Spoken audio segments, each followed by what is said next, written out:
ഞാൻ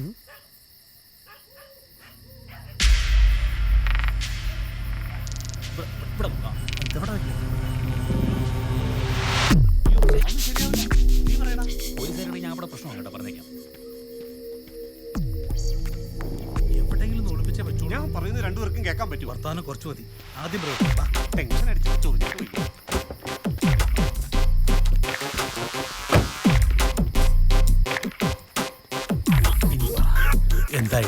എവിടെ വെക്കാനുള്ള പ്ലാൻ? ഈ ഡിക്കിയിൽ വെച്ചാലോ? അപ്പുറത്ത് എങ്ങനെ കൊണ്ട് വെക്കുന്നു? ഇവിടെ ആരെങ്കിലും ഞാൻ പറയുന്നത് കേൾക്ക്, ഈ ഡിക്കി തന്നെ വെച്ചാൽ മതി. അവൻ പറഞ്ഞാൽ ശരി, ഇതിനകത്ത് തന്നെ വെക്കാന്നേ.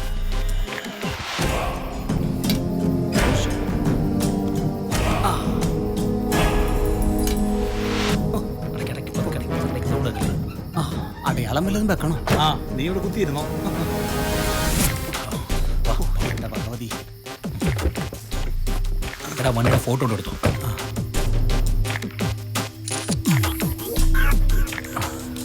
വിട്ടോ വാ.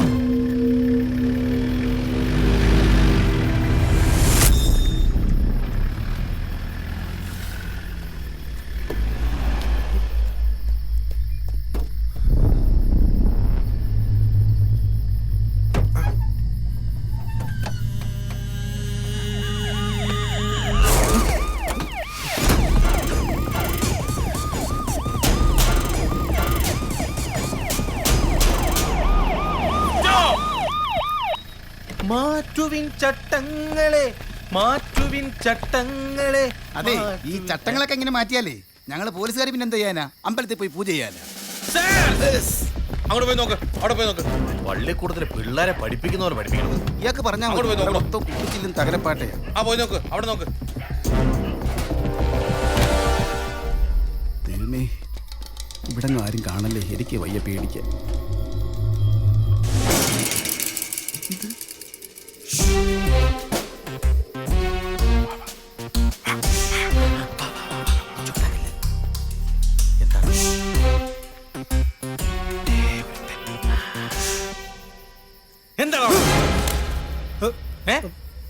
മൂത്രമൊഴിക്കാൻ വന്നാണ് സാർ. ഓ, നിന്റെ വീട് എവിടെടാ? ശങ്കരമംഗലത്ത്. അവിടെ ഇങ്ങോട്ട് എത്ര ദൂരം ഉണ്ടാ? 30 കിലോമീറ്റർ. ഓ, അപ്പൊ നിന്റെ നാട്ടിൽ ഒന്നും മൂത്രമൊഴിക്കാനുള്ള സ്ഥലമില്ലേ? ഈ 30 കിലോമീറ്റർ നീ അങ്ങനെ പിടിച്ചു നിന്നടാ? ജോസപ്പേ, തോക്കിനുള്ളിൽ കയറി പിടി വെക്കും. ഇല്ല സാർ. സത്യം പറയടാ, നീ എന്തിനാ ഇവിടെ വന്നത്? സാർ, ആ കിടക്കുന്ന ടാക്സി എന്റേതാ. അതുകൊണ്ട് ഇതിലെ ഒരു പാർട്ടിയായി വരുമ്പോ ബ്രേക്ക് ഡൗൺ ആയി. പിന്നെ ഇതിനകത്തേക്ക് തള്ളിക്കയറ്റി കൊതുകിന്റെ മൂളിപ്പാട്ടൊക്കെ കേട്ട് കിടക്കുമ്പോഴാണ് സാറിന്റെ വരവ്. നീ പറയുന്നൊക്കെ സത്യമാണോടാ? സത്യമാണോന്ന് പറയണെങ്കിൽ എന്റെ കൂടെ സാറും വാ. എന്തിനെ? വീട്ടിൽ ചെന്ന എന്റെ അച്ഛൻ കാര്യങ്ങൾ കൃത്യമായി പറഞ്ഞുതരും. അയ്യടാ, ഓസിന് പോലീസ് ജീപ്പ് വീട്ടിൽ പോയി കിടന്ന് ഉറങ്ങാനുള്ള പരിപാടിയാ സാറേ. ആവശ്യമില്ലാത്ത ഏടാകൂടങ്ങളൊന്നും തലയിൽ വെക്കണ്ട, നമുക്ക് പോവാം. നാളെ നേരം വിളക്കുമ്പോ നീയും കാണരുത്, നിന്റെ കാറും കാണരുത്, നീ വിളിച്ച് മൂത്രം ഇവിടെ കാണരുത്. അത് പിന്നെ പറ്റി പൊയ്ക്കോളൂ. ഉത്തരവ്. എന്തേ? ശരി സാർ. പോലീസുകാരൻ മൂളിയാ കൂടെ SI മൂളണം. ആ പെട്ടിയിൽ എന്ത് കുന്തായാലും അതൊരു കുരിശാ. അത് പോലീസുകാർ എടുത്തോണ്ട് പോകുന്ന നല്ലത്, അല്ലെങ്കിൽ ഞാൻ കുടുങ്ങും. സാർ, എന്താടാ? എല്ലായിടത്തും പരിശോധിച്ച സ്ഥിതിക്ക് ഈ കാറിന്റെ ഡിക്കി കൂടെ ഒന്ന് പരിശോധിച്ചൂടെ? ആ പറഞ്ഞത് ന്യായം. ഒന്ന് നോക്കിയാലോ? അയ്യോ വേണ്ടേ, എന്നിട്ട് വേണം അതിനകത്ത് ഒന്നും ഇല്ലാന്ന് അറിയുമ്പോ എല്ലാവർക്കും കൂടെ ഒന്നങ്ങ് ചിരിക്കാൻ. എനിക്കിനി ചമ്മാൻ വയ്യേ. ചമ്മ ഞങ്ങൾക്കും വയ്യേ. ഇതിനകത്തൊന്നും ഒരു തേങ്ങ ഇല്ല. ഇനി അഥവാ ഉണ്ടെങ്കിൽ തന്നെ ഡേ നീ അത് എടുത്തോ. പയ്യൻ രക്ഷപ്പെടട്ടോ. മണ്ടച്ചാരേ മുട്ടത്തലേ മണ്ടച്ചാരേ മുട്ടത്തലയിനെ കണ്ട.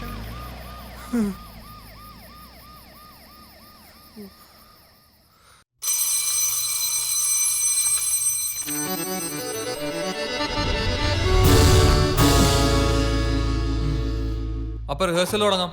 ചന്തു, പുതിയ 2 ഡയലോഗ് ഉണ്ട്, നോട്ട് ചെയ്തോ? ഓക്കെ, ആ പറഞ്ഞ മാഷെ. നിധി നിധി നിധി, നിധി എന്ന് വിധി, വിധി എന്ന് നിധി, ആ വിധി ഈ വിധി ദുർവിധി. ഇതെന്താ മാഷെ, ഇതൊന്നും ആർക്കും മനസ്സിലാവില്ലല്ലോ. എല്ലാവർക്കും മനസ്സിലാവണമെന്നുള്ള നിർബന്ധമൊന്നും വേണ്ട. ഈ മനസ്സിലാക്കാൻ കഴിയാത്തതിനാണ് സ്റ്റാൻഡേർഡ് എന്ന് പറയുന്നത്. നമ്മൾ പോലും ചിന്തിച്ചുണ്ടാക്കാത്ത കാര്യങ്ങൾ മറ്റുള്ളവർ ചിന്തിച്ചുണ്ടാക്കി നമ്മളെ പുകഴ്ത്തും. ഈ മാഷ ഒരു സംഭവം തന്നെ. Thank you. അപ്പൊ നമുക്ക് തുടങ്ങാം. ദൈവം തന്ന നിധി, പ്രപഞ്ചം തന്ന നിധി, സ്വപ്നം തന്ന നിധി. ആ നിധി അതെവിടെ? കൊണ്ടുവരൂ. കൊണ്ടുവന്നു കൊണ്ടുവന്നു കൊണ്ടുവന്നു. ഇത് തുറക്കാൻ വീണ്ടും ഒച്ച വെച്ച് ബുദ്ധിമുട്ടണോ? വേണ്ട വേണ്ട വേണ്ട. അയ്യോ,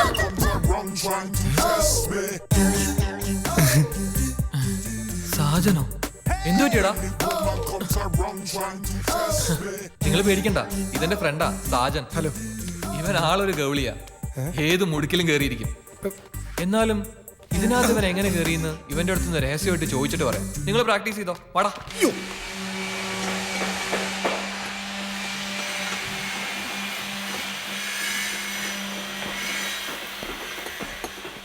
ശ്യാം, നീ അതൊന്ന് മെഷർ ചെയ്തേക്ക്. ആ മാഡം, ടി വി നമുക്ക് അവിടെ പ്ലേസ് ചെയ്യാം. അമ്മേ, എന്റെ ബെഡ്റൂമിലും ടി വി വെക്കണം. നിക്ക് ഇതിന്റെ കാര്യത്തിലൊരു തീരുമാനമാവട്ടെ. എനിക്ക് കിച്ചണിൽ നിന്നാലും ടി വി കാണണം, അത് പറ്റുമോ? സോറി മാഡം, കിച്ചണിൽ നിന്ന് ടി വി കാണരുത്. കോൺസെൻട്രേഷൻ ഒന്നും തെറ്റിയാ ഫുഡ് ചീത്തയാവും, പിന്നെ അപകടങ്ങൾക്ക് സാധ്യതയുണ്ട്. കുട്ടി അതൊന്നും അറിയണ്ട, ഇവള് പറയുമ്പോൾ അങ്ങ് ചെയ്തു കൊടുത്താൽ മതി. അതാ ഞാനും വിചാരിച്ചേ, ഈ പെണ്ണിന്റെ ഇഷ്ടത്തിനാണോ നമ്മുടെ വീട്ടിൽ ടി വി കാണുന്നത്? ഇതാ ഈ വക ടീമുകളെ ഒന്നും അടുപ്പിക്കാത്തത്. താമസിക്കുന്നത് ഞങ്ങളാ, ഞങ്ങളുടെ സൗകര്യം നോക്കേണ്ടത്. Sorry sir, this is not my taste and I do not want to continue this deal. Sure. Yes madam. Pack it up.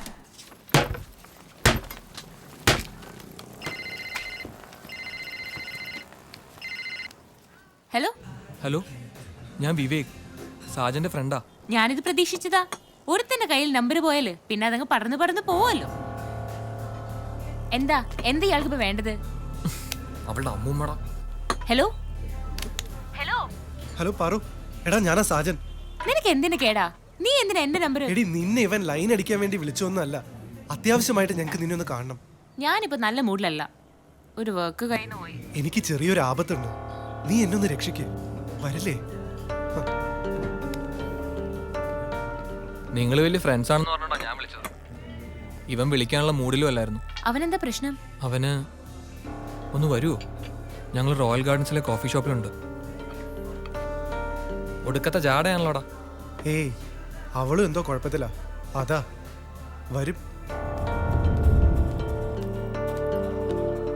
അച്ഛൻ്റെ അടുത്തുനിന്ന് വഴക്കൂടി വീണ്ടും ഒരു 2 lakh അറേഞ്ച് ചെയ്ത ഒരു വർക്ക് എടുത്തത്. അത് കൈവിട്ട മൂഡിലാണ് ഞാൻ. ഓ, ഇതാണോ തൻ്റെ ഫ്രണ്ട്? സോറി. ഇനി വീട്ടിൽ ചെല്ലുമ്പോൾ അച്ഛൻ്റെ വക. കഴിഞ്ഞ ആഴ്ച ഒറ്റയടിക്ക് ഒരു 5 പോയത്. അതൊക്കെ പോട്ടെ, പറ, എന്താ നിന്റെ ജീവൻ പോണ പ്രശ്നം?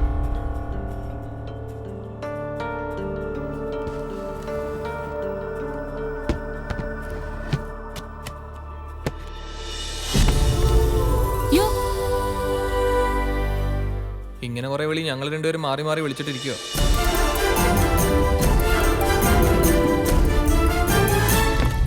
ഇതെങ്ങനെ കിട്ടി, എവിടുന്ന് കിട്ടിയെന്നൊക്കെ പറയാം.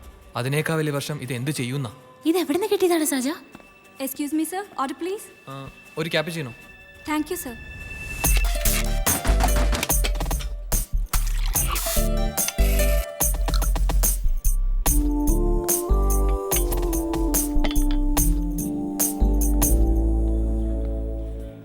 നിങ്ങൾ എന്തെങ്കിലുമൊക്കെ ഒന്ന് തീരുമാനിക്കുക, അല്ലെങ്കിൽ എനിക്ക് വട്ടാവും. ഒറ്റയടിക്ക് 10,000 രൂപ കൂടുതൽ എനിക്ക് കിട്ടിയിട്ടില്ല, ഞാൻ കണ്ടിട്ടുമില്ല. ഇത് തിരിച്ചു കൊടുക്കാന്നാ ഇവൻ പറയുന്നത്. എങ്ങനെ കൊടുക്കും, ആർക്ക് കൊടുക്കും?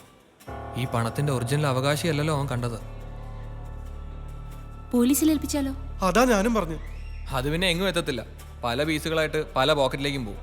എടാ, നിനക്ക് ദൈവവിശ്വാസം ഉണ്ടെങ്കിൽ ആ ദൈവം കാണിച്ചു തന്ന വഴിയാ ഒന്ന് രക്ഷപ്പെടാൻ. ഈ കാശ് എടുത്ത് ബിസിനസ് ചെയ്യാനാ ഇവൻ പറയുന്നു. പെട്ടെന്ന് അങ്ങനെ ചെയ്താ കാശ് എവിടുന്ന് കിട്ടിയെന്ന് ഓർത്ത് എല്ലാവർക്കും സംശയമാവില്ലേ? അതിനല്ലേ പണച്ചാക്കെന്ന് പറഞ്ഞ് ഈ പാർവതിയെ വിളിച്ചു വരുത്തിയത്. ഇവൻ പറഞ്ഞതാ പണച്ചാക്കെന്നൊക്കെ. പണം വല്ലതും കയ്യിലുണ്ടോ അതോ ചാക്ക് മാത്രമുള്ളോ? ഞാൻ അച്ഛനോടൊന്ന് ചോദിക്കട്ടെ. എന്ത് ചാക്കേ ഉള്ളോന്നോ? ഇയാൾ ആദ്യം ഈ ചൊറിച്ചിലൊന്ന് നിർത്ത്. നിങ്ങൾ ഇത് പറയുമ്പോൾ ഞാൻ ആലോചിക്കായിരുന്നു, അച്ഛനോട് ഡിസ്കസ് ചെയ്താൽ ഒരു കറക്റ്റ് സൊല്യൂഷൻ കിട്ടും.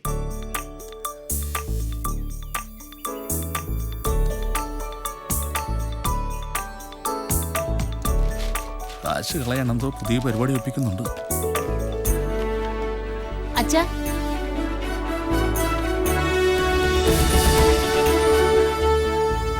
എങ്ങനെയുണ്ട് അച്ഛാ? Trimurthi associates, different name isn't it?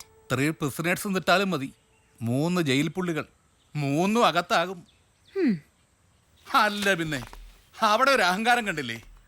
മുൻപിൻ പരിചയമില്ലാത്ത ഡാമ്പിള്ളാരുടെ കൂടെ ബിസിനസ് ചെയ്യാൻ പോകുന്നു. പുന്നാര മമ്മി ആയിരിക്കും ഇതിനെല്ലാം സപ്പോർട്ട്. അയ്യോ, ഇതിനിടയിലേക്ക് എന്നെ വലിച്ചഴിക്കല്ലേ. അച്ഛാ എന്നെ അണ്ടർ എസ്റ്റിമേറ്റ് ചെയ്യരുത്. പൈസയെല്ലാം അവര് മുടക്കും, ഞാനൊന്ന് നിന്ന് കൊടുത്താ മതി. അല്ലെങ്കിൽ ഒരു കാര്യം ചെയ്യാം, ഞാൻ സ്വന്തമായിട്ട് എന്തെങ്കിലും തുടങ്ങാം. അച്ഛൻ കാശ് തരുമോ? 2 മാസം കൊണ്ട് എന്റെ മോള് കത്തിച്ച് കളഞ്ഞ കാശ് എത്രയാ? നിക്ക് ഇതേ ജോയിൻ ചെയ്യാൻ അച്ഛൻ സമ്മതിച്ചാ 6 മാസം കൊണ്ട് വാങ്ങിയതൊക്കെ ഞാൻ തിരിച്ചുതരാം. പ്ലീസ് അച്ഛാ, സമ്മതിക്കേ. ഇനി ഞാൻ എന്തെങ്കിലും ഒന്ന് പറഞ്ഞോട്ടെ? ആ പയ്യന്മാരെ കുറിച്ച് ഇവൾ എന്നോട് പറഞ്ഞതാ. കുഴപ്പക്കാരല്ലെന്ന് എനിക്ക് ഉറപ്പാ. നിന്റെ ബലത്തിൽ മിസ്റ്റർ ജി കെ, കൂടുതൽ വാചകം അടിക്കാതെ മര്യാദയ്ക്കൊന്ന് സമ്മതിക്കേ. G K നിലംപരിശായി. അവരെ വിളിച്ച് പറയട്ടെ.